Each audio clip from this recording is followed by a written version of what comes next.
শুভ দুপুরবেলা বন্ধুরা।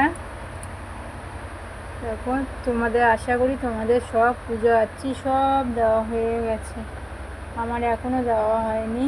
আমার শরীর বলছিলাম, ভিডিওতে বলেছি, একটা ভিডিও আমার খুব শরীর খারাপ, 2-3 দিন আমি বেরোতে পারছি না।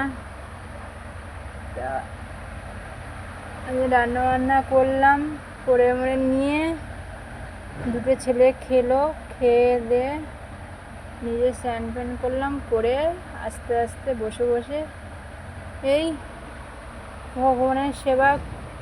ওই দিকে ঝামেলা না মিটিয়ে আসলে এদিকে আমি করতে পারি না। এদিকে একবার করব না ওইদিকে একবার যাব, তখন বাচ্চা কাচ্চার ঘর জানোই তোমরা, একবার মা গো ডাকলে হয়, সব জিনিস ফেলে রেখে দিয়ে চলে যেতে হবে। তাই আগে দুদিকে কাজ, ওইদিকে সামলিয়ে আসলাম, এসে তারপরে এইখানে বসলাম। এবারে কোনো চিন্তা ভাবনা নেই, বসে বসে রাধের নাম করো আর আমি গুছাতে থাকি, তাই তো? রাধা রাধা না, আমার কৃষ্ণ, আমার কৃষ্ণ দুটো।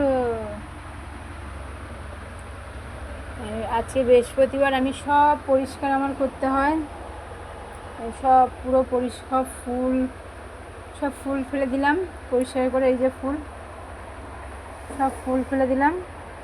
এইবারে সব আস্তে আস্তে সব নামাবো ভগবানকে, নিচে নামিয়ে এটা পাল্টাবো, এটা নতুন বস্ত্র পাল্টাবো। এই যে এইটা আজকে পাতবো, পেতে তারপরে আমার ছেলে আজকে ফুল নিয়ে এসছে, দেখো এই দেখো কত সুন্দর ফুল, রজনীগন্ধা তো রজনীগন্ধাই, কোনো কথা হবে না এর সাথে। একটা গান বেরিয়েছে না, একটা বাচ্চা মেয়ে খুব সুন্দর গেয়েছে, খুব সুন্দর। ভগবানের প্রার্থনা করি ও আরও বড় হোক, আরও হোক, ওর গানের কোনো তুলনাই হয় না।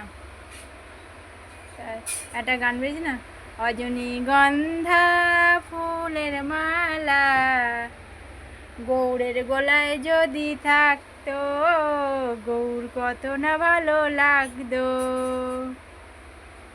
তা আমি এই গানটাই বলি, রজনীগন্ধা ফুলের মালা আমার গোপু সোনার গলায় যদি থাকতো, গোপু না কত ভালো লাগতো। তাই আমার ভগবানের যদি তোমাদের ভালো লাগে, লাইক কমেন্ট শেয়ার করো। টাটা।